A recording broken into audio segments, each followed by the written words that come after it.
One of the very glamorous things shown in this motorsport mobility and intelligence in Veneto is certainly Bernardi's engine.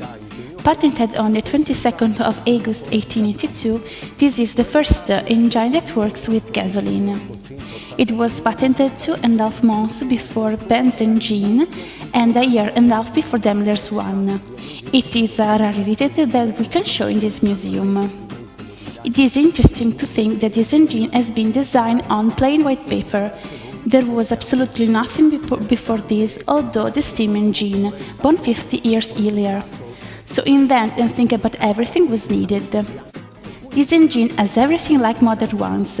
The cylinder with its piston and its connecting rod that works and counterbalanced with a rear flywheel, the water cooler, intake and exhaust valves, and an elementary system of lubrication vacuum tools. It means that from this kind of jar filled with oil, which was a tank, some little drops were coming down to lubricate the most important vital points of the engine.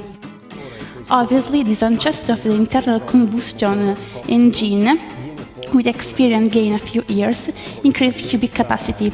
This about 100 cc is bought to 500 cc, and Bernardi, a decade years later, exactly in 1894, applied it in a purpose-built chassis and built the first Italian car that we have beside this engine, exposed to the delight of the eyes.